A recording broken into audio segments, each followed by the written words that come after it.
It was December, a bright frozen day in the early morning. Far out in the country there was an old woman with her head tied in a red rag coming along the path through the pine woods. Her name was Phoenix Jackson. She was very old and small, and she walked slowly in the dark pine shallows, moving a little from side to side in her steps, with the balanced heaviness and lightness of a pendulum in a grandfather clock. She carried a thin, small cane made from an umbrella, and with this she kept tapping the frozen earth in front of her. This made a grave and persistent noise in the still air that seemed meditative, like the chirping of a solitary little bird. Now and then there was a quivering in the thicket. Old Phoenix said, "Out of my way, all you foxes, owls, beetles, jackrabbits, coons, and wild animals. Keep out from under these feet, little bob whites. Keep the big wild hogs out of my path. Don't let none of those come running my direction. I got a long way. Seem like there is chains about my feet time I get this far," she said. "Something always take a hold of me on this hill, pleads I should stay." "Up through the pines," she said at length. "Now down through the oaks." "I in the thorny bush," she said. "Thorns, you doing your appointed work. Never want to let folks pass. No, sir." A black dog came up out of the weeds, and over her she went in the ditch like a puff of milkweed. Well, Granny, what are you doing there? Lying on my back like a June bug waiting to get turned over, mister. Anything broken, Granny? No, sir.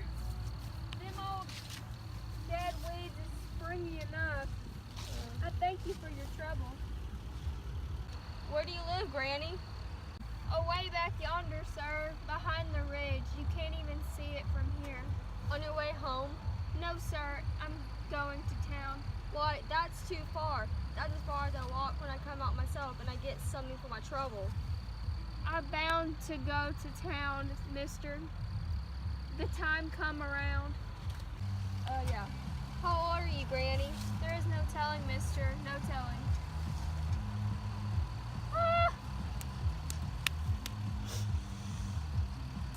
Oh, get on away from here, dog. Look at that. Look at that dog.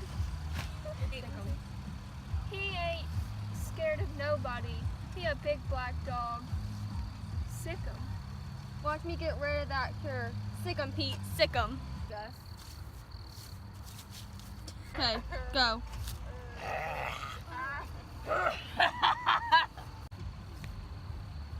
We're scaring him off that time. Doesn't this gun scare you? No, sir. I seen plenty go off closer by in my day, and for less than what I've done. On to the next one. Well, Granny, you must be 100 years old and scaring nothing. I'm bound to go on my way, mister.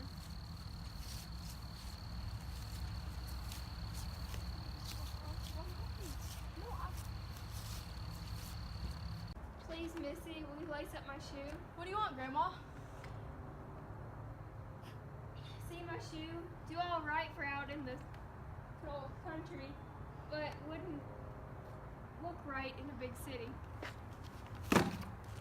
Then stand still, Grandma. Can't lace them with a cane. Thank you, Missy. I doesn't mind asking a nice lady to tie up my shoe when I get out on the street.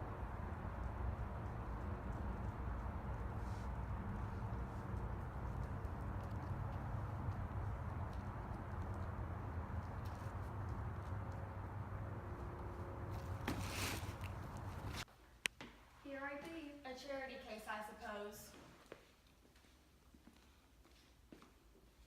Speak up, Grandma. What's your name? We must have your history, you know. Have you been here before? What seems to be the trouble with you? Are you deaf? Oh, that's just old Aunt Phoenix. She doesn't come for herself. She has a little grandson. She makes the trips just as irregular as clockwork. She lives away back off the old Natchez trace. Well, Phoenix, why don't you just take a seat? We don't keep you standing after your long trip. Now, how is the boy? I said, now how is the boy? His throat any better? Aunt Phoenix, don't you hear me? Is your grandson's throat any better since the last time he came for the medicine? You mustn't take up our time this way, Aunt Phoenix. Tell us quickly about your grandson and get it over. He isn't dead, is he? My grandson, it was my memory, had left me. There I sat and forgot why I made my long trip. You forgot? You came so far? I never did go to school. I was too old at the surrender. I'm an old woman without an education. It was my memory fail me. My little grandson, he is just the same.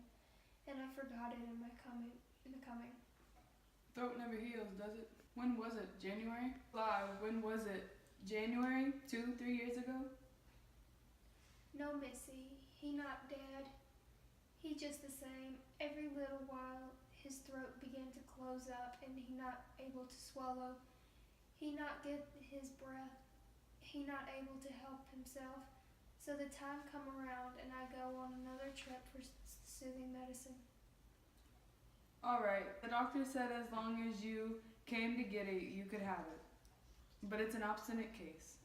My little grandson, he sit up there in the house, all wrapped up, waiting by himself. We is the only two left in the world. He suffer and it didn't seem to put him back at all. He got a sweet look. He going to last. He wear a little patch quilt and peep out holding his mouth open like a little bird. I remember so plain now. I'm not going to forget him.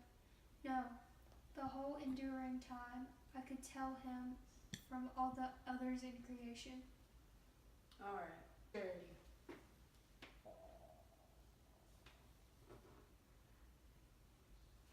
Thank you. It's Christmas time, Grandma. Okay.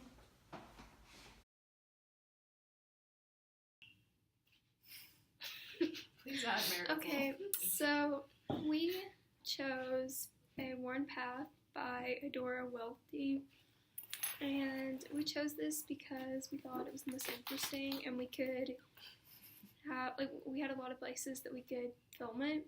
We filmed at Ashley Waters' house because there's a lot of woods there and nice scenery. And she played the nurse and one of the dogs, and Ashley played one of the dogs. I played the grandma. And I played the hunter and the attendant. And what was your favorite scene? When they were giving the medicine to the grandma for her son. Okay, so we started off in the woods when the grandma's walking through. I had to cut some of it out because it was just too long. And we got to the part where she's walking up the hill. Sorry. And the dog attacks her, and then there's the dog fight, and then she comes up and tries to shoot me.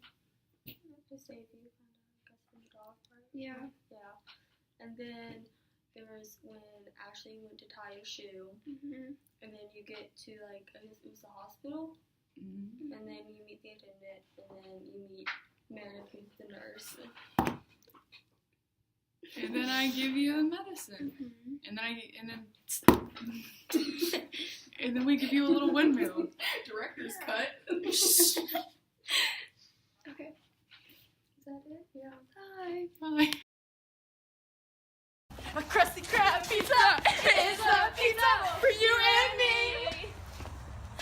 I ain't the sharpest tool in the shed. She was looking kinda dumb with a finger in her thumb and the shape of an L on her forehead.